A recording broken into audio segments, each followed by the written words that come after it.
नमस्कार, news one India देख रहे हैं आप। मैं हूं आपके साथ आकांक्षा त्रिपाठी और अब बुलेटिन की शुरुआत करेंगे।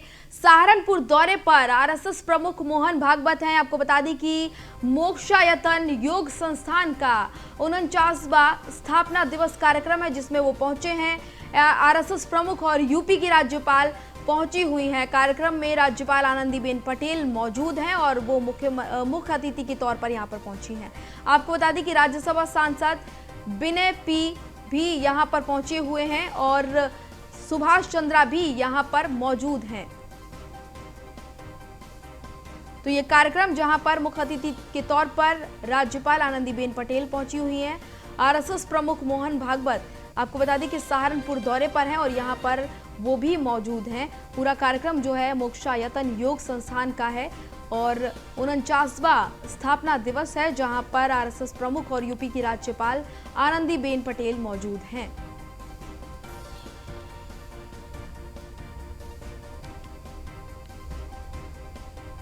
संवाददाता मनोज मिश्रा हमारे साथ सहारनपुर से जुड़ गए हैं। मनोज का रुख करेंगे। मनोज, पूरा कार्यक्रम क्या है, कौन कौन लोग यहाँ पर पहुंचे हुए हैं, विस्तार से जानकारी दीजिए।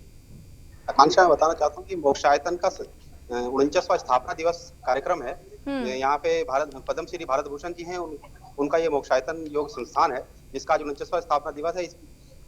इस अवसर पर सरसंघ संचालक मोहन भागवत जी और अपने आनंदीबेन पटेल जो है ये यहाँ मुख्य अतिथि के रूप में आई हुए हैं और ये इस कार्यक्रम में अंदर योग के बारे में जो उनकी 49 वर्षों की यात्रा है योग की मोक्षायतन की, वो दिखाई एक सूक्ष्म फिल्म के माध्यम से वो अंदर दिखाई जा रही है। और उसके बाद योग और नृत्य का एक अनूठा उदाहरण जो यहाँ दिखाया जा रहा है छोटे छोटे कार्यक्रमों के माध्यम से। उसके बाद यहाँ कुछ लोगों को सम्मानित किया जाएगा और उसके बाद ये कार्यक्रम समाप्त होगा। उसके बाद यहाँ से जो आनंदीबेन पटेल हैं ये यहाँ गवर्नर अपने यहाँ से शाकुंभरी माता के दर्शन करने के लिए चली जाएंगी और उसके बाद सीधा लखनऊ के लिए प्रस्थान करेंगी। जी मनोज, सहारनपुर दौरे पर आरएसएस प्रमुख भी हैं, तो उनका इसके अलावा और भी कोई कार्यक्रम है यहाँ पर? मोहन भागवत जी का यहाँ के बाद एक यहाँ पर अंबाला रोड पर एक राम तीर्थ केंद्र है जो मशहूर जिसे ज्योतिष केंद्र, वो वहां जाएंगे कुछ मुलाकात करने के लिए और उसके बाद वो सड़क मार्ग से दिल्ली के लिए रवाना हो जाएंगे। जी चलिए, तमाम जानकारी के लिए आपका बहुत बहुत धन्यवाद। बने रहिए हमारे साथ, आगे भी आपसे अपडेट लेंगे। फिलहाल आप आगे बढ़ेंगे। आपको बता दें कि सहारनपुर से अगली खबर है। खनन कारोबारी हाजी इकबाल पर एक्शन लगातार जारी है। हाजी इकबाल की करीबियों पर लगातार कसता जा रहा है शिकंजा। हाजी इकबाल की 21 करोड़ से अधिक की संपत्ति की जाएगी जब्त। ये जानकारी मिल रही है। आपको बता दें कि इकबाल ने अपने नौकर के नाम पर रखी है 600 बीघा जमीन। बेहट में 600 बीघा जमीन की कीमत करीब 21 करोड़ रुपए है। गैंगस्टर एक्ट में वांछित चल रहा है हाजी इकबाल। गैंगस्टर एक्ट 14/1 के तहत जब्त की जाएगी संपत्ति। आपको बता दें कि ये बड़ी खबर। मनोज लगातार हमारे साथ जुड़े हुए हैं, मनोज से जानकारी लेंगे। मनोज, पूरा मामला ये क्या है और किस तरह की कार्रवाई इस पर की जाएगी, कितनी संपत्तियां इसकी हैं, सब जानकारी दीजिए। अब आकांक्षा, ये हाजी इकबाल हैं, बसपा नेता, पूर्व एमएलसी रहे हैं और ये खनन कारोबार से जुड़े रहे हैं। हाजी इकबाल, इनके भाई जो मौजूदा एमएलसी हैं महमूद, इनके बेटे, सबके खिलाफ गैंगस्टर एक्ट के तहत कार्रवाई हुई। ये लोग वांछित चल रहे हैं इसमें। जो इनका एक पार्टनर है लईक, पूर्व ब्लॉक प्रमुख रहा है वो, उसकी अभी 8 दिन पहले गिरफ्तारी हुई थी इसी खनन गैंगस्टर एक्ट के तहत और जिसकी जमानत भी हो गई है। पुलिस की कहीं ना कहीं पैरवी कमजोर रही जिसकी वजह से उसको जमानत मिल गई गैंगस्टर कोर्ट से इतनी जल्दी। और इनका एक नौकर है नईम, जिसके नाम 3 चीनी मिले और 600 बीघा जमीन थी, जो इनके घर मजदूरी करता था। उसका बेटा भी इनके घर लगातार मजदूरी कर रहा था और जब एसएसपी आकाश तोमर के नेतृत्व में गठित एसआईटी ने जब जांच पड़ताल करनी शुरू की तो ये सारी परत दर परत खुलती चली गई और 4 दिन पहले नईम को भी जेल भेज दिया गया है। और ये रात एसएसपी आकाश तोमर ने जो जानकारी दी है, उन्होंने बताया कि यूपी की सबसे बड़ी कार्रवाई होगी जब्तीकरण की। लगभग 21 करोड़ की संपत्ति जो है इनकी बेनामी संपत्तियां, जिसकी जब्तीकरण की कार्रवाई बहुत जल्द होने वाली है। ये पूरे यूपी का एक ऐसी जब्तीकरण की कार्रवाई जो अब तक एक साथ इतनी बड़ी कार्रवाई नहीं हुई है कहीं। जी मनोज, इसके अलावा और भी 21 करोड़ की जो संपत्ति आप बता रहे हैं, इसके अलावा और भी संपत्ति क्या इसके पास है जिसके बारे में कोई जानकारी मिली हो? चलाते थे दुकान से यहाँ 10,000 करोड़ तक की संपत्ति इनकी हो गई थी, जिसके बाद इनके खिलाफ ईडी, सीबीआई, इनकम टैक्स, सब तरह की रेड्स हो गई हैं, सब तरह की कार्रवाइयां चल रही हैं। कई तरह की संपत्तियां इनकी कई करोड़ की संपत्ति जब्त भी हो गई है और एनजीटी की तरफ से भी जो खनन के करने अवैध खनन के मामले में इन्होंने पर्यावरण को नुकसान पहुंचाया था, उसमें भी इनके ऊपर 50 करोड़ से ज्यादा की पेनल्टी लग चुकी है। लगातार जो शिकंजा है कसता ही चला जा रहा है। जब से सपा गवर्नमेंट और बसपा गवर्नमेंट में ये बड़े मजबूत रहे हैं, उस दौरान इनकी तरफ किसी की देखने की हिम्मत नहीं होती थी, और जब से भाजपा सरकार आई है 2017 से इनकी उल्टी गिनती शुरू हो गई है। 2017 के बाद से इन पे एक के बाद एक मुकदमे और जांच बैठती चलेगी, जो अब इस स्थिति तक पहुंच गई कि इनके जो करीबी रहे राव लईक और ये नौकर इनका जो मजदूर था नईम, ये सब की गिरफ्तारियां हो गई है। इनके खिलाफ भी गैंगस्टर एक्ट की कार्रवाई हो चुकी है और ये उनमें वांछित चल रहे हैं। जी, अब किसी भी खनन आरोपी को बख्शा नहीं जाएगा, सख्त संदेश सीएम योगी आदित्यनाथ कई बार देते हुए नजर आए। चलिए, तमाम जानकारी के लिए बहुत बहुत आपका धन्यवाद। आगे बढ़ेंगे। लखनऊ से अब खबर है, भ्रष्टाचार के खिलाफ एक्शन में योगी सरकार है। प्रयागराज के सहायक नगर आयुक्त राजकुमार गुप्ता निलंबित कर दिए गए हैं। आगरा के बीएसएस समेत कई अन्य अधिकारी हुए हैं निलंबित। अधिशासी अधिकारी समेत 6 अफसरों को चार्जशीट दी गई है। आपको बता दें कि सहायक नगर आयुक्त को निलंबित के साथ अनुशासनिक कार्रवाई इनके ऊपर हुई है। आपको बता दें कि संभल में तैनाती के दौरान वाहनों के क्रय पंजीयन में अनियमितता का इन पर आरोप है। कार्यों में लापरवाही, मानक विरुद्ध निर्माण समेत कई आरोप इनके ऊपर हैं। संवाददाता एसके वाजपेयी हमारे साथ जुड़ गए हैं। एसके का रुख करेंगे। एसके, क्या मामले की इस पे जानकारी आपको और ज्यादा मिल पा रही है? बिल्कुल, सहायक नगर आयुक्त राजकुमार गुप्ता हैं, जो कि इस समय प्रयागराज में तैनात थे, और इनके जो पूर्व में जहां ये तैनाती संभल में जब ये तैनात है, उस दौरान बड़े पैमाने पर वाहनों के क्रय को लेकर अनियमितता पाई गई है, जिसमें इनका सस्पेंशन हो गया है। साथ ही साथ जो 6 अधिशासी अधिकारी हैं, उनका भी सस्पेंशन हुआ है और उनको कार्रवाई के लिए नोटिस दिया गया है। उनसे विभागीय जांच पर आदेश मांगे गए हैं कि किस तरीके से ये सारी चीजें, वित्तीय अनियमितताएं, जो राजकीय कार्यों में लापरवाही, साथ ही साथ जो अकर्मण्यता उन्होंने की है, उस पर नोटिस जारी किया गया है। निश्चित है कि उत्तर प्रदेश सरकार की तरफ से लगातार ऐसे अधिकारियों के खिलाफ एक्शन जारी है, जो कहीं न कहीं वित्तीय अनियमितताओं समेत जो उत्तर प्रदेश सरकार की योजनाएं हैं, उनको अक्षमता जिन अधिकारियों के अंदर रही है। अगर हम इसमें देखें तो अधिशासी अधिकारी नगर पालिका परिषद जलाली अलीगढ़ राजकुमार के खिलाफ भी नोटिस जारी हुआ है। उसके अलावा अधिशासी अधिकारी करौंदा, जो कि जिला जालौन से हैं, उनके खिलाफ भी नोटिस जारी हुआ है। इस तरीके से 6 अधिशासी अधिकारी हैं, और जिसमें सहायक नगर आयुक्त को निलंबित किया गया है। निश्चित है कि उत्तर प्रदेश सरकार ऐसे अफसरों के खिलाफ लगातार अभियान चला रही है, और अभियान इस वजह से है कि जो भी अफसर किसी भी तरीके की वित्तीय अनियमितता या भ्रष्टाचार में लिप्त है, उनको उत्तर प्रदेश सरकार लगातार कार्रवाई कर निलंबित और साथ ही साथ विभागीय जांच के भी आदेश हो रहे हैं। तो निश्चित है कि एक संदेश देने की कोशिश है कि अगर आप किसी तरीके के भ्रष्टाचार में लिप्त पाए जाएंगे, सरकारी कार्यों में अक्षमता बरतेंगे, अपने कार्य में लापरवाही करेंगे, तो ऐसे अफसरों के खिलाफ कार्रवाई होगी। जी, एसके, लगातार सीएम योगी आदित्यनाथ सख्त हैं और हर विभाग में इसको लेकर खलबली भी मची हुई है, क्योंकि तमाम जो विभाग हैं जहां पर भी कमी पाई जा रही है, वहां पर एक्शन भी लेते हुए सीएम खुद नजर आ रहे हैं। चलिए, तमाम जानकारी के लिए बहुत बहुत धन्यवाद। आगे बढ़ेंगे। ध्वनि प्रदूषण के खिलाफ यूपी पुलिस का अभियान लगातार जारी है। प्रदेश भर में धार्मिक स्थलों से उतारे जा रहे हैं अवैध लाउडस्पीकर। धार्मिक स्थलों पर लगे 45,773 लाउडस्पीकर अब तक उतारे जा चुके हैं, और इसके अलावा ध्वनि कम करने के जो कार्रवाई है वो भी लगातार हो रही है। उसके तहत भी 58,861 ध्वनि कम कराकर मानक के अनुसार कराई गई है। यूपी पुलिस ने 30 अप्रैल सुबह 7 बजे तक का ये डाटा अपना जारी किया है। ये यूपी पुलिस का वो डाटा है जो पुलिस ने जारी किया है। 30 अप्रैल सुबह 7 बजे तक का ये डाटा है, और इस डाटा के अनुसार ये तमाम जो कार्रवाई हुई है लाउडस्पीकर को लेकर, उसकी जानकारी आपको दे रहे हैं कि अब तक धार्मिक स्थलों पर लगे 45,773 लाउडस्पीकर उतारे जा चुके हैं। इसके अलावा 58,861 की ध्वनि कम कराई गई है और मानक के अनुसार उनकी ध्वनि कराई गई है। आपको बता दें कि यूपी पुलिस ने इसको लेकर डाटा जारी किया है, और उस डाटा के अनुसार ये जानकारी आपको दे रहे हैं। 30 अप्रैल की सुबह 7 बजे तक का ये डाटा है। प्रदेश भर में धार्मिक स्थलों से लगातार लाउडस्पीकर उतारे जा रहे हैं, और इसको लेकर ये जानकारी आपको दे रहे हैं कि 30 अप्रैल सुबह 7 बजे तक का ये डाटा, खुद यूपी पुलिस ने ये डाटा जारी किया है, जानकारी यूपी पुलिस ने दी है।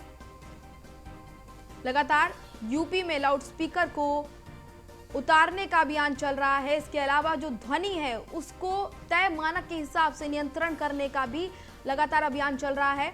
और इसमें सबसे अहम बात जो हमें देखने को मिली वो ये कि तमाम सभी धर्मों के जो धर्म गुरु हैं उन्होंने इस मामले में पूरा सहयोग किया है पुलिस प्रशासन का। सीएम योगी आदित्यनाथ के इस फैसले का स्वागत किया है और इस फैसले में सहयोग भी सभी ने किया है।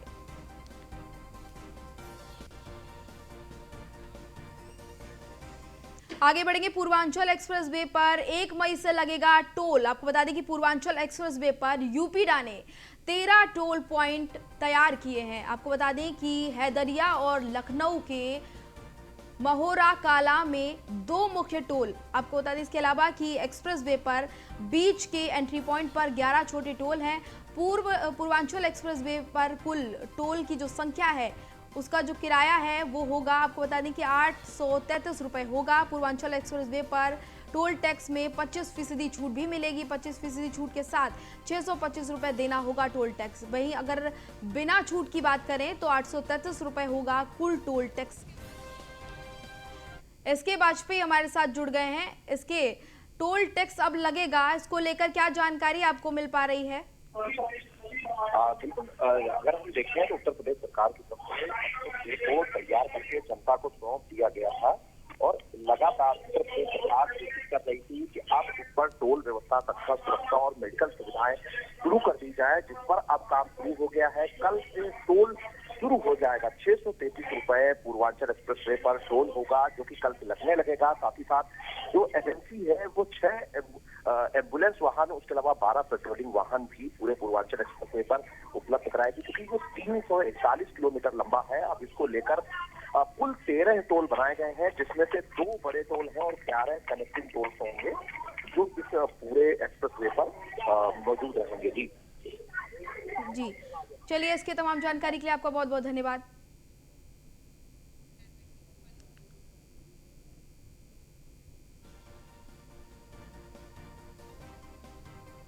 तो आपको बता दें कि पूर्वांचल एक्सप्रेसवे पर यूपीडा ने 13 टोल पॉइंट तैयार किए हैं जहां पर टोल लगेगा और ये बड़ी जानकारी आपको दे रहे हैं। पूर्वांचल एक्सप्रेसवे पर टोल टैक्स अब लगेगा।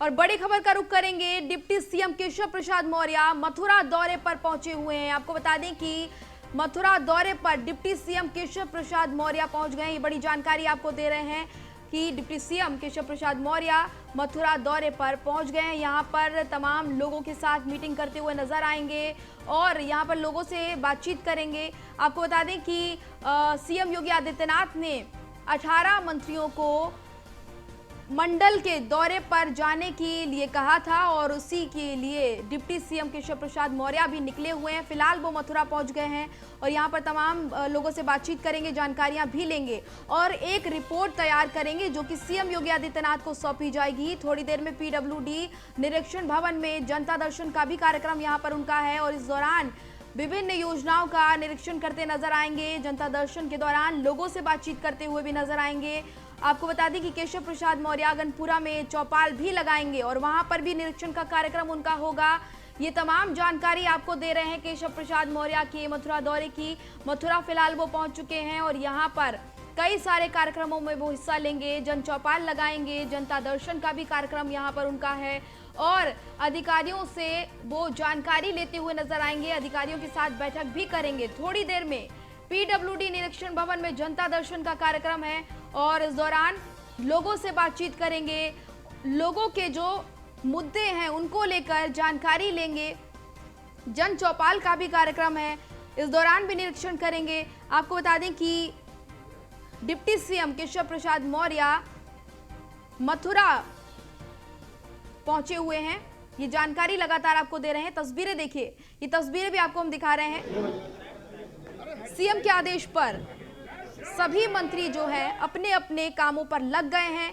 अपने अपने मंडलों में दौरे करते हुए सभी अफसर नजर आ रहे हैं, सभी मंत्री नजर आ रहे हैं दौरे करते हुए। और ये तस्वीर आप देखिए, डिप्टी सीएम केशव प्रसाद मौर्य की मथुरा पहुंचे हुए हैं और यहाँ पर कई सारे कार्यक्रम उनके प्रस्तावित हैं, जहां पर जाते हुए नजर आएंगे और जनता दर्शन का भी यहाँ पर कार्यक्रम है।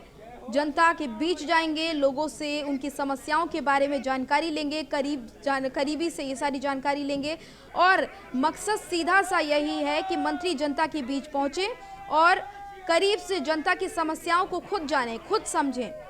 आपको बता दें, उत्तर प्रदेश की 18 मंडलों के लिए एक टीम तैयार की गई है। सीएम योगी आदित्यनाथ ने ये टीम तैयार की है और इस टीम के जो मंत्री हैं वो अपनी अपनी फील्ड पर उतर चुके हैं। शुक्रवार से 3 दिन तक फील्ड में योगी के मंत्री रहेंगे और इस दौरान जनता के बीच रहेंगे, जनता की समस्याओं को जानेंगे, करीब से सभी समस्याओं को समझेंगे और एक रिपोर्ट तैयार करेंगे। महेश हमारे साथ इसी खबर पर जुड़ गए हैं, महेश का रुख करेंगे। महेश, आपने देखा कि डिप्टी सीएम पहुंच चुके हैं और क्या क्या उनके कार्यक्रम है यहाँ पर, सभी कार्यक्रमों के बारे में जानकारी दीजिए। देखिए, अभी यहाँ पर डिप्टी सीएम केशव प्रसाद मौर्य यहाँ पीडब्ल्यूडी गेस्ट हाउस पहुंचे हैं और यहाँ पर जनता दरबार लगाया गया है। जनता यहाँ पर आ चुकी है और जनता की सुनवाई करेंगे और जो भी यहाँ पर अधिकारी मौजूद हो उनको आदेशित करेंगे कि जो जनता की जो उनकी समस्याओं का समाधान किया जाए। इसके बाद उनका खुल जाने का कार्यक्रम जाएंगे, गोकुल वहाँ पर कमलनाथ आश्रम भी पहुंचेंगे और भी कार्यक्रम है, बांके मंदिर जाने का भी कार्यक्रम है। लेकिन सबसे बड़ा ये बात है कि यहाँ पर जो जनता दरबार लगाया है, जनता में एक ये है कि वहां पर जनता पहुंची और अपनी समस्याओं का समाधान हो सकता है कि वो उनकी समस्याओं का समाधान डिप्टी सीएम के माध्यम से हो अभी, क्योंकि कई समस्याएं ऐसी हैं, यहाँ पर कई पीड़ित आए हैं जो अपनी समस्याएं बता रहे हैं। उनका कहना है कि किसी को कई बार पुलिस के पास जाता है, उसकी सुनवाई नहीं होती, तो शायद वो जनता इसलिए यहाँ पर पहुंची है। डिप्टी सीएम केशव प्रसाद मौर्य पहुंचे हैं, शायद उसकी समस्या का समाधान उनके द्वारा किया जा सके। जी महेश, आप जहाँ पर मौजूद है वहाँ पर तस्वीरें दिखाइए, लोगों से बातचीत भी करिए कि डिप्टी सीएम वहाँ पहुंच चुके हैं, अगर आप वहाँ पे मौजूद हैं तो। मैं मौजूद हूँ, देखता हूँ, मैं कोशिश करता हूँ बात करने की कोशिश करता हूँ। मैं अपने साथी से कहूंगा कि आए मेरे, जरा आप आगे आइए, 1 मिनट में दिखाता हूँ। आप यहाँ पे कोई समस्या लेके आए हैं? मैं बात करने की कोशिश करता हूँ किसी से।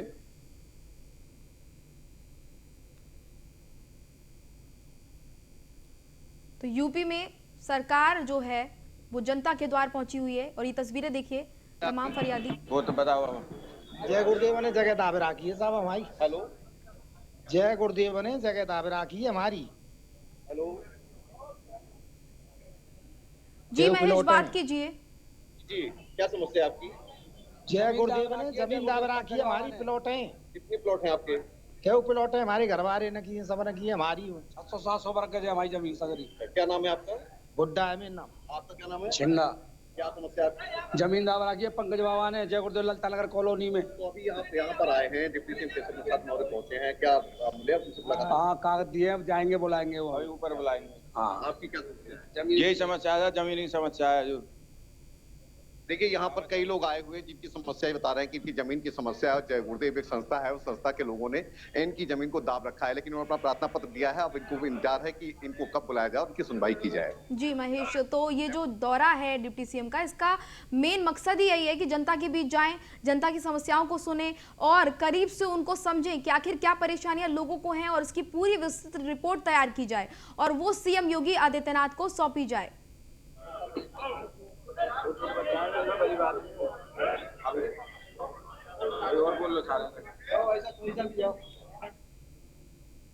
महेश, आपको मेरी आवाज मिल पा रही है क्या? अपनी समस्या बताइए। हमारी जमीन दावा रखी है, 6-7 बच्चा है, भूखे प्यासे पड़ा है और वो जमीन छोड़ता नहीं है। पेटन को भोजन नहीं है, माँ जाए तो ईंट पत्थर ने भर ले जाए। क्या इससे पहले आपने शिकायत थाने में नहीं की? थाने में नहीं करी, वैसे जगत करते बोले, कोई सुनाई ना है। पटवारी मिलो भाई। और आज आपको उम्मीद है कि डिप्टी सीएम यहाँ पहुंचे हैं, आपकी सुनवाई होगी? शायद देखो, उम्मीद है बाबू जी, हमारे यहाँ है, इसीलिए यहाँ है साहब। हेलो, इसीलिए आए बाबू। देखिए, यहाँ पर ये अपनी समस्या को बता रहे हैं कि ये अपनी समस्या है और अभी तक ये शिकायत करते हैं, लेकिन सुनवाई नहीं। आज यहाँ पर डिप्टी सीएम केशव प्रसाद मौर्य पहुंचने के बाद में इनको लगता है कि इनकी सुनवाई होगी और इनकी समस्या का समाधान होगा। जी, तो लोगों के बीच पहुंचना ही इसका मेन मकसद है। जो ये मंडल में दौरे जो तैयार किए गए हैं कि दौरों पर रहेंगे सभी मंत्री, इसका मेन मकसद ही यही है कि लोगों के बीच पहुंचे सभी मंत्री, उनकी समस्याओं को समझें, एक रिपोर्ट तैयार करें और सीएम योगी आदित्यनाथ को वो रिपोर्ट सौंपी जाए और उसकी कार्रवाई, उसका जो काम है वो यहाँ पर डिप्टी सीएम ने शुरू कर दिया है।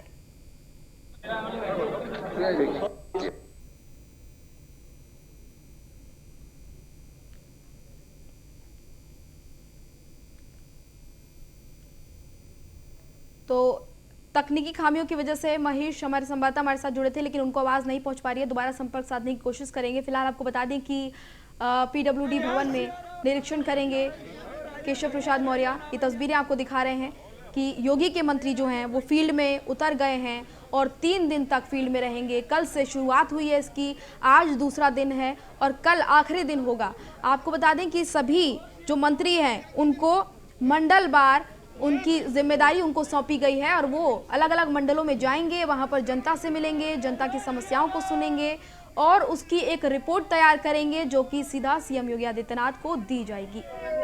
जय हो सीएम मैया, जय जय सिया राजेश भैया, जय जमुना मैया की। अरे राजेश भैया,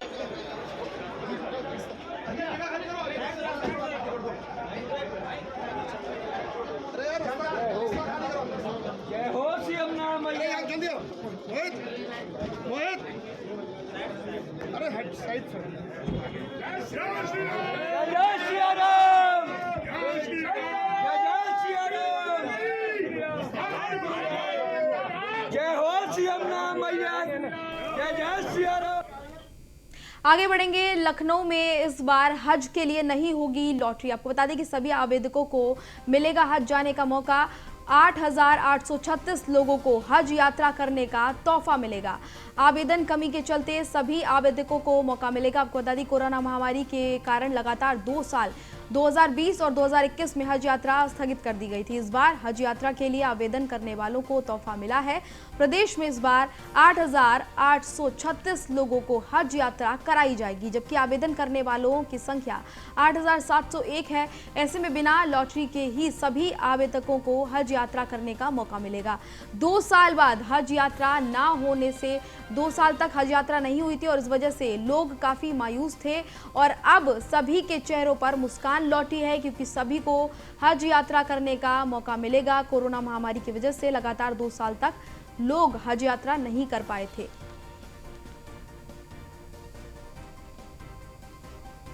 कन्नौज के सदर विधायक असीम अरुण ने मंत्री बनने के बाद आपको बता दें कि आम जनमानस से सीधा जुड़ने की रणनीति पर अमल करना शुरू कर दिया है। मंत्री असीम अरुण ने जनता दर्शन के लिए कलेक्ट्रेट रोड पर कार्यालय का उद्घाटन किया। सांसद सुब्रत पाठक ने फीता काटकर और हवन करके कार्यालय का उद्घाटन किया।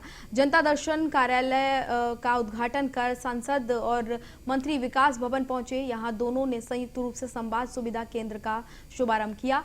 मंत्री और सांसद का कहना है कि अब आम जनमानस की समस्याएं आसानी से सुनी जाएंगी और उनका निपटारा भी किया जाएगा।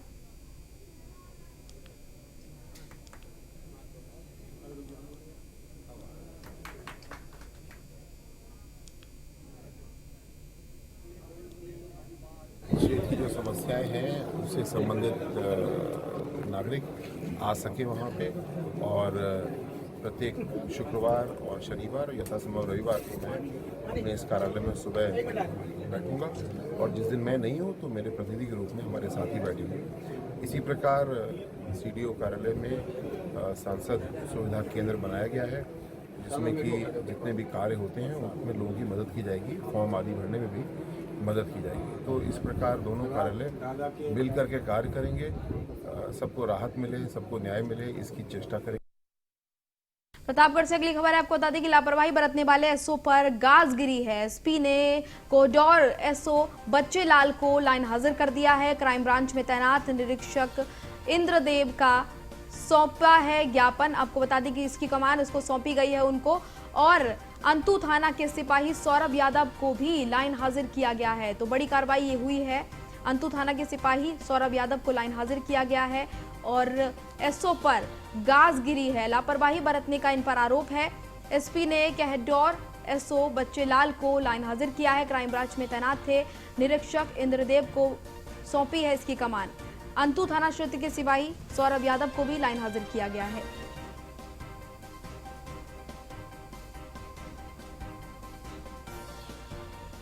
तो बुलेटिन में फिलहाल इतना ही। मुझे दीजिए इजाजत। नमस्कार।